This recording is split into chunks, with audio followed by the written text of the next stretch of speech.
जय हिंद, नमस्कार दोस्तों और मेरे प्यारे मित्रों, आप सब लोग कैसे हैं। आशा करते हैं कि आप सब लोग बहुत अच्छे होंगे और मेरे इस नए वीडियो में आप सभी लोगों का बहुत बहुत स्वागत एवं अभिनंदन है।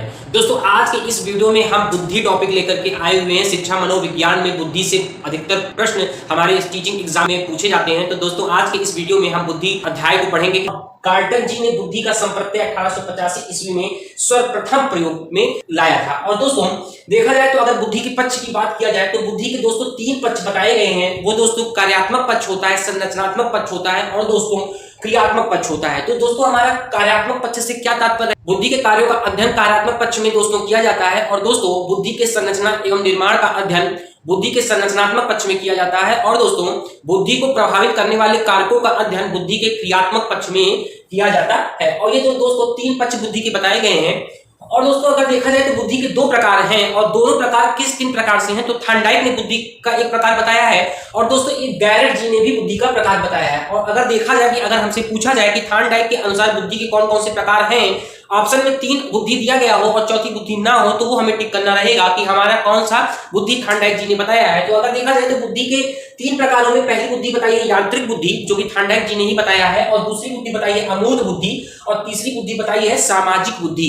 ये 3 प्रकार होते हैं, यांत्रिक बुद्धि, अमूर्त बुद्धि और सामाजिक बुद्धि। और दोस्तों, अगर दूसरी तरफ देखा जाए कि गैरेट जी के अनुसार बुद्धि के 3 प्रकार है, मूर्त बुद्धि, अमूर्त बुद्धि और एवं सामाजिक बुद्धि। सामाजिक बुद्धि, ये जो दोस्तों 3 प्रकार गैरेट जी ने अपनी परिभाषाओं में बताए हैं और अपने वर्गीकरण में बुद्धि के वर्गीकरण में 3 प्रकार बताए हैं।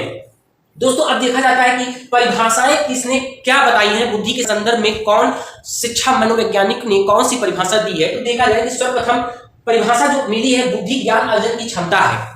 बुद्धि ज्ञान अर्जन की क्षमता है। और यह वाक्य किसने कहा था? यह वाक्य बुद्धि के संदर्भ में किसने कहा था? तो दोस्तों वुडरो जी ने कहा था। इस वाक्य को बुद्धि के संदर्भ में, इस वाक्य को कि बुद्धि ज्ञान अर्जन करने की क्षमता है, इसे दोस्तों वुडरो जी ने कहा है। और दोस्तों देखिए, दूसरी परिभाषा आती है कि बुद्धि कार्य करने की विधि है, इसे दोस्तों वुडवर्थ जी ने कहा है।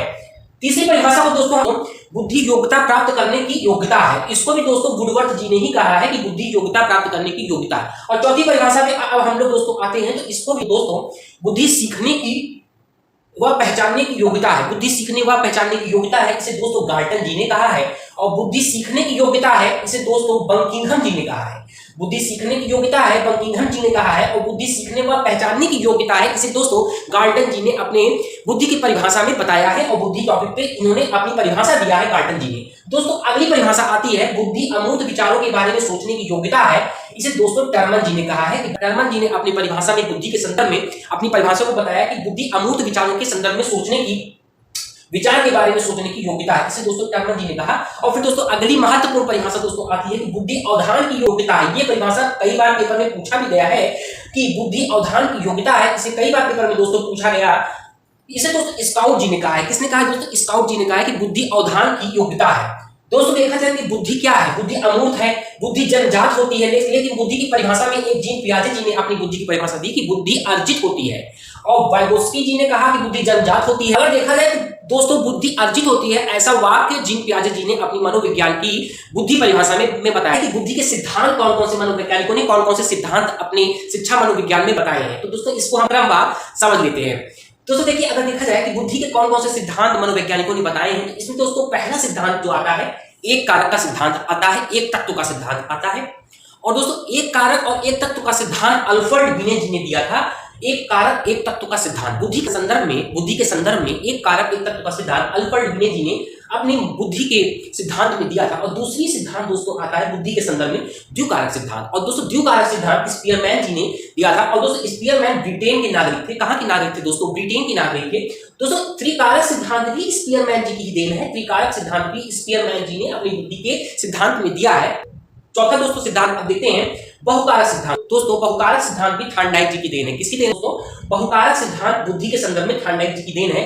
समूहकारक सिद्धांत दोस्तों आता है और समूहकारक सिद्धांत थर्स्टन जी की देन है। थर्स्टन जी ने समूह कारक सिद्धांत बुद्धि के संदर्भ में बताया था कि उन्होंने कई समूह में बुद्धि को व्यक्त किया था कि बुद्धि के कई समूह के कारक होते हैं, ऐसा थर्स्टन जी ने अपनी बुद्धि के सिद्धांत में बताया है। दोस्तों अगला सिद्धांत आता है प्रतिदर्श का सिद्धांत, जो कि थॉमसन जी ने अपने बुद्धि के सिद्धांत में बताया है। दोस्तों अगला दोस्तों सिद्धांत आता है पदानुक्रम सिद्धांत, बुद्धि का पदानुक्रम सिद्धांत, जो दोस्तों वर्ल्ड व वर्णन जी द्वारा दिया गया है। वर्ल्ड व वर्णन जी द्वारा पदानुक्रम सिद्धांत बुद्धि के संदर्भ में दिया गया है। दोस्तों इसके बाद आता है 3 डायमेंशनल थ्योरी, जो कि दोस्तों त्रिआयामी सिद्धांत कहा जाता है। इसको दोस्तों गिलफोर्ड जी ने कहा है। गिलफोर्ड जी ने अपने बुद्धि के सिद्धांत में बताया है। दोस्तों इसके आगे का सिद्धांत आता है त्रितंत्र या त्रिचापीय सिद्धांत। इसको दोस्तों स्टर्नबर्ग जी ने अपने बुद्धि के सिद्धांत में बताया है, त्रिचापी व त्रितंत्र बुद्धि का सिद्धांत। तो दोस्तों ये अब आपके कुछ रह गए बुद्धि के सिद्धांत, जिसको हम लोगों ने इस वीडियो में जाना कि बुद्धि के कौन कौन से सिद्धांत कौन कौन से मनोवैज्ञानिकों ने बताए हैं।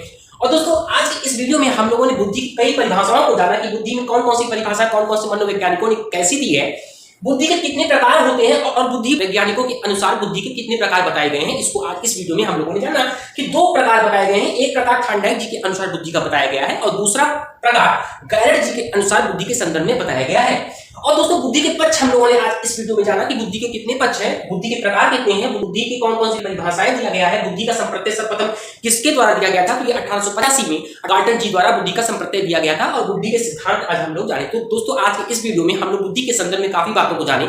अगर यह आपको वीडियो अच्छा लगा हो तो अपने दोस्तों को शेयर कर दीजिए और मेरे इस वीडियो पे यदि आप नए हो तो मेरे इस चैनल को सब्सक्राइब करके बेल आइकन दबा दीजिए, क्योंकि हम इस चैनल पे सीटेट, सुपरटेट व यूपीटेट से संबंधित वीडियो लाते ही रहते हैं। इस वीडियो में अंत तक बने रहने के लिए बहुत बहुत धन्यवाद। आपका दिन शुभ हो। जय हिंद, वंदे मातरम।